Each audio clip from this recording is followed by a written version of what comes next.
Right, so could one of you please tell me where we are and the significance of this place to the Unknown Blues story? Well, here we are out the back of the Waverley Hall in Invercargill. This is where we played our first gig on a Saturday night, and I think we're all a bundle of nerves. We had our gear set up, and there were lots of people in the hall, and we came in, and I think Dave needed some sort of something to drink before he went on stage, and away we went. We just started the gig sort of getting into some pretty, I think it was Roadrunner, wasn't it, Dave, the first one, or Judgment Day? Judgment Day was the first one. Yep. Because it was going to be Roadrunner, and I remember having half a flag and a beer with Podge McPherson and thinking we're in a Bible class joint.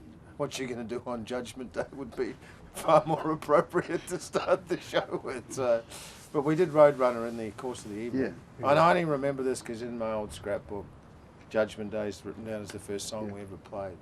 But I think the guy who was running the show was a minister, and we were pretty loud and trying to imitate the bands we'd seen down at the Civic Theatre, and he came up and told us, look, you're too loud, and I think we more or less said, well, you can get nicked, and wound it up a bit more and carried on. Used, though, was it? No, I used an old Saxon word. And finally we were thrown out, and as a protest, Hoagie did a solo of Parchment Farm, and I think we sort of sloped off, didn't we? Well, that's right. Had a party somewhere? Because I think he actually went up and ripped out the PowerPoints where your amplifiers were to get the racket shut up. Stop. But he sort of didn't take into account that the PA was still turned on. Yeah. So I had a harmonica and a belly full of beer, and I kept playing while they're dragging you guys out. But Dave, can you tell me about the maracas and how this gig led to the wild and savage reputation of the Unknown Blues? Yeah, that was in the first song, and as soon as rather than that, can you say? Okay. Can you work my question into your Okay. answer somehow? The first song we did, Judgment Day, as I mentioned before, as soon as the band started playing, to me it sounded really good, really loud, and the stage was elevated a bit, and there's a lot of people there, and they were going crazy from the outset. So as soon as Vaughan starts his first solo, I'm shaking some maracas, and I just threw them towards the back wall, and they shattered, and I think that kind of they just broke, smashed against the wall, and that sort of everyone screamed and went crazy, and I thought, this is good, and started rolling around the floor or whatever, and the volume went up, and then we were out. I don't know if we came out this door, but that's where we went in. Yeah. It was almost like Dave was a very quiet guy. Even in rehearsal, he was very considered and sort of thinking about what we should do, and very, very polite, because I didn't know him very well. And when he got on stage, it was as if he had an instant sort of metamorphosis, and this wildness came out, and he was just, I'm going to do whatever I like and bugger everybody else. It was really, I was probably in a bit of shock as well. Barry, what do you remember about the gig, and how would you describe how well prepared the band was? How good was the band at that point? We were still practicing. We practiced here. It was a good night. I used to drink a lot in them days. I don't recall it a lot, but it was a good night. I remember leaving in a hurry. But we had spent a lot of time practicing, hadn't we, guys? Yes, yeah. Down at the down on High Street. Down at the Garrick Brothers' house where Barry was living. Yeah. We would be several nights a week sometimes, wouldn't it? We were really serious about getting it right. We drink and play all the time. Well, I figure I'm still like that. You might as well take the intoxicants you're going to have when you're rehearsing, because that's how you're going to play. Yes, So this gig was in large part responsible for you getting your reputation as the wild and savage Unknown Blues, and helped you draw crowds after that, didn't it? Can I get one of you to spell that out, please? Who wants to do that one? I mean, it was a good start, really, wasn't it? Yeah. I think this gig was a great start. I think we got a little bit of something written up in the newspapers, and obviously the teenagers were talking about it. Sorry to interrupt. Claire, I just need you to lean back a bit. I'm just seeing you. Yeah. Can I get you to start that again, please? I think this gig was a great start. We sort of took off on notch 10, and we were talked about, and the next time we had a gig, a lot of people rocked up to see us, and a promoter by the name of Frank Stapp, who I knew a little bit from previous bands, he sort of got into the wavelength and started booking us everywhere he could get bookings. So yeah, it was great, and we got our own crowd from it. But it merged over into the party scene. Like often after we played, we'd have parties and people from the dances and that would come back, and so we got to be friends with a lot of the people, and actually turned them on to the kind of music we were listening to, so they started buying the same records or ordering them from shops, and a subculture began to be built up around it. You'd see people from dances in the street and say, "Oh, have you heard of this record? Oh, where can I get that?" and so forth. And so yeah, it started something entirely new. Was there anyone else out there in Invercargill or Southland at the time? Just Barry, try not to do that because I can hear it right in the mic there. But was 10,000 apologies. were there any other bands in Southland at the time who looked like you, sounded like you, acted like you on stage? No way in the world. Can I work my question into your Okay. answer? At that, and if you could say the date, at that time in 1966.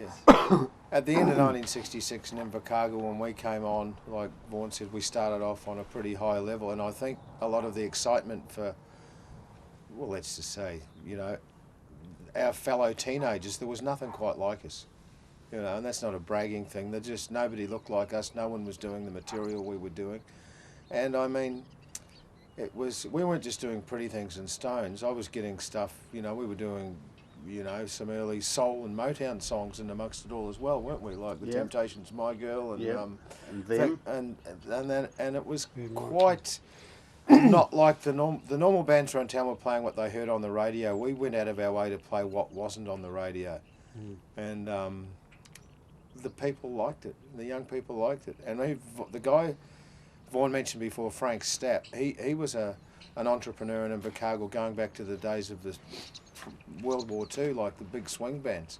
And he just sort of got onto this, oh, this is exciting. He called everyone master. The game's on, master.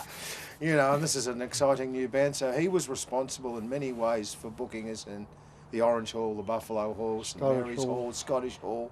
Frank would hire all these halls and put us on because he knew we had pulling power, so to speak.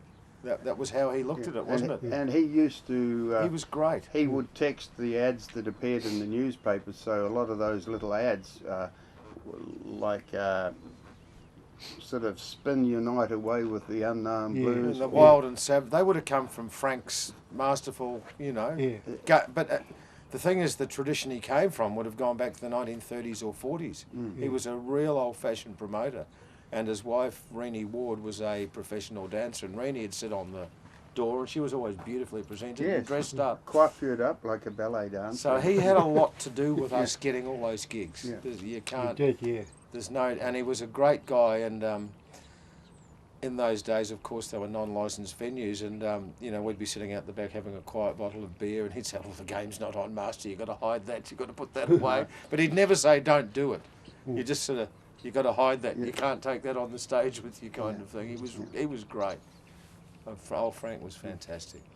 Now, talking about those subsequent gigs, but none in any particular detail, but I just want you to talk a little bit more, and you, Barry, in particular, about what sort of live band the Unknown Blues was. We've never seen you guys, like most people who've seen you guys. Describe for me what sort of live act you were. What would you have seen and heard if you'd gone to an Unknown Blues gig?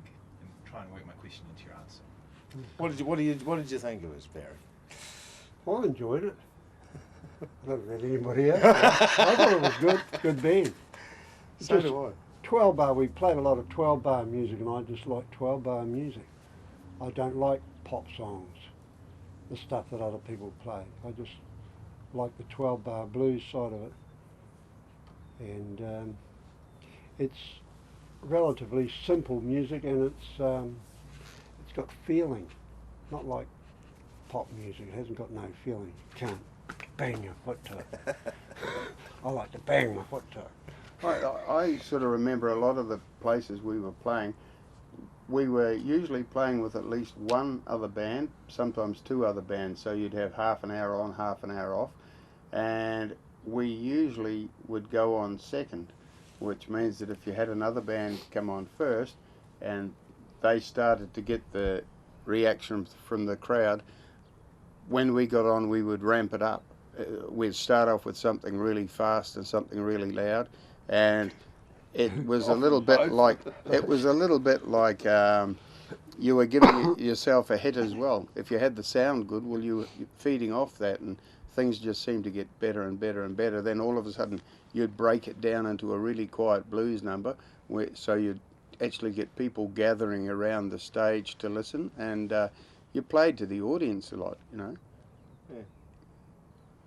And just very briefly, can you give me Dave, perhaps give me a quick rundown of the sort of equipment that you were using? Sort of, was it the best money could buy? Was it cobbled together? It was great. Vaughan was playing. You'd say the equipment we were using. The equipment we were using was fantastic. We had Jansen amplifiers, which, you know, the great New Zealand highly sought after things now. We had all that stuff. Rocket's father was an electronics whiz. He built Rocket's big bass rig, which was bigger than anything money could buy, kind of thing, wasn't it? It was fantastic. Yeah. Wombi always had a great set of drums. You had that beautiful Gibson 335. Barry had a left-handed Fender that all came from, bought them at this shop in Dunedin called Bristol Piano Company. Yeah. And we went up there and went out of our way and got stuff on hire purchase and got really good equipment. I've still got my amplifier. Yeah, we did. I don't know how much of a conscious effort it was. We just wanted something that was the loudest and was going to give us the best sound. And you hunted around for good mics and ended up with a big AKG, didn't you? That's right. And I made up a special stand for it so right, you could did too. hold it Forgot like about a that. broadcasting quality mic. We did spend a lot of money on equipment, you know, because we were very serious about being a good band. And we weren't just, there weren't three of us playing through a cheap little amplifier. We got the best we could get because we wanted to drown out everything in sight. And those Jansen amplifiers were fantastic. I wish I still had one. What about that big amplifier Rocket's old man built for Yeah, him? that's what we're saying. The big bass rig that he had. There was you couldn't buy anything like it. His father built it. And when sometimes amplifiers started to get a bit tired, like you'd have to change valves, or on occasion you'd have to change the whole amp, replace one amp with another one, and just upgrade all the time. Look, that's a bit of an in-joke because it was sort of sometimes 30-watt amps would turn into 50-watt amps without the shop owners knowing about it. You take one out for a loan, when it come back it wouldn't be quite the same. It would have a different guts in it. So names shall not be mentioned of the shops or the A people long that time ago. perpetrated those particular crimes, but when they thought they were sending little 30-watt amps on the stage, sometimes they were 50s and 30 cases. Okay, I'm happy with that, guys. Just finally, the reputation that you established here at your first gig started to attract Antarctic Angels and people to. I guess there probably weren't that many Angels at your first gig. No. But But I don't think they existed. No. Honestly, they did not didn't. exist. The guys that came to our... Oh, sorry. Do you Can want I get those? you to- I'll- yes, you- I'll just blow my nose Sure. first. If I can get you to say Oh, my something like, TV. Because some of those people came to our gigs, I'll tell you off camera, Simon. The Antarctic... okay, I'm rolling. A lot of the people, like, there's been a few things written in, like, Stranded in Paradise book and things like that about the Unknown Blues connection with the Antarctic Angels. Now, that's fair and true because we were friends of those people, but at our early gigs, the Antarctic Angels didn't exist. A lot of the people that went on to form that bunch of guys riding motorbikes, they formed that afterwards, but they were here, you know, a couple of them. They'll speak themselves on camera later if they want to. And they went on to form their bike club and that after, but the Unknown Blues existed long before the Antarctic Angels. But we were partying together and having a good time together as teenagers in Invercargill, growing up in the same streets, going to the same schools, cousins, that kind of thing. So that's where the connection was, you know, how the whole thing, and when those guys formed that club, they just kept coming to our dances. They just had slightly different clothing on. I That's think all. Vaughan was the only one that had a motorbike. wasn't Yeah, Vaughan? there was a bit of a crossover going on because I bought a motorbike off one of the guys who was one of the founder members of the Antarctic Angels. I had a patch with Antarctic Angels on my jeans jacket, which was a homemade one, but the group, the Antarctic Angels, weren't a formally created group. It just sort of evolved from Roy Reid and I think maybe Graham Paul, and conversely, Roy Reid, we started teaching a few guitar chords, and he used to help us with our gear, and on the occasion he'd be up on stage with us. So there was this sort of crossover thing going on. And Anthony Wilkes, another member of the Antarctic Angels, I can remember painting one of his bikes for him, the Triumph I had. I was trying to think yesterday who I sold it to. I can't remember, but it was a melting pot, and although the band was a separate identity, the Antarctic Angels and the Unknown Blues used to party in common. We used this, even some would live together with one another in flats and party together, and girlfriends would go from one to the other over a period of months. Like you might be taking out one girl for a few months as a member of a band, but in 6 months' time she would be a girlfriend of somebody in the Antarctic Angels. You know how young people move around. So we didn't clearly define them. It's probably sounding a bit funny, but No, that's it's not not. how it I'm was. just smiling. Clear, just keep the mic pointed Yes, up to people's yeah. faces as much as possible. Yeah. Okay, and just finally, guys, this hall, which looks very unremarkable and is quite common throughout New Zealand and in Invercargill, but this is really typical example of the sort of venues that you had for live music in the mid '60s. Can I get you to just explain that point and describe the sort of atmosphere that you would have found inside, and whether there would be lots of booze, whether there be any drugs, what you know? I just want an overview of the sort of live music scene, the facilities that existed. Okay. Well, you want me to do this, guys? You can do that. Well, when the Unknown Blues started, entertainment was in coffee bars and in halls that are just typical of this, that are right throughout the country.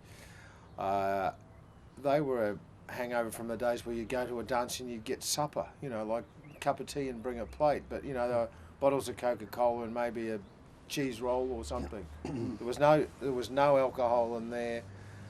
Drugs, as far as we knew, did not exist, you know, but there was a fair bit of drinking and fornicating in the car parks. That's all I can say about that, you know. So, you know, there was that teenage thing, but this is very typical. Now, the other venues, like in a lot of cities in New Zealand, are the old Masonic halls, like the Orange Hall, the Buffalo Hall, and they were, so it was either the church hall or the Masonic halls, you know, and they were the places for hire where people like Frank Stapp would,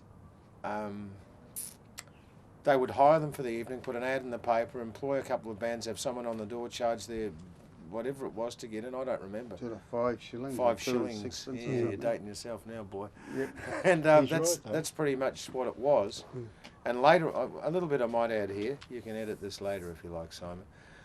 When these people decided, you know, the crowd, the element that we were attracting was a bit rough, the gigs dropped off in Invercargill. So we just figured out, I don't know if Vaughan thought of it or we collectively did, we ended up hiring a couple of halls ourselves, and I worked as an apprentice compositor in the printing trade and printed up these little cards that had the Southern Blues League, and you know, you were invited to a function at the Colac Bay Hall or at Woodend Hall, and we would sell these for 5 bob or 50 cents to people. And then we found out we were getting around a law, because it was effectively a private function, because the tickets were pre-sold, they could be licensed. So they became BYO gigs, which fueled the Unknown Blues reputation again, and no other bands around town were doing that either, were they? Or even there were gigs that we provided the alcohol. At Woodend, where I think we had 18 We gallon started kegs selling of big beer. ones. And after the forgot gig, you had to use these big scoogies to clean the floor because it was swimming. It was definitely an alcohol-filled culture, just like a footy club, folks. Yeah. You know, Because Ocean just like the Beach was sporting going fields. there. Ocean Beach, and Roy and I were working at the Ocean Beach at that time, and Roy knew a lot of the Cook Island guys that were working at the freezing works, and he hired them as bouncers. So you had all these great big friendly Polynesian guys on the door that made sure that people sort of behaved themselves. However, what went Was on, really responsible for them. Yeah. I remember them being there. and there was quite a bit of fighting Yeah. going on out the back and that, and a lot of drinking, but they were really good nights, weren't they? Of course they were. Were they? They were. Yeah, they were. Maybe we could do a run of tickets. Hire the Orobuki Hall and see if we can do it again. Oropuki, well, there's not much left at Oropuki. Well, that's what I mean. You know.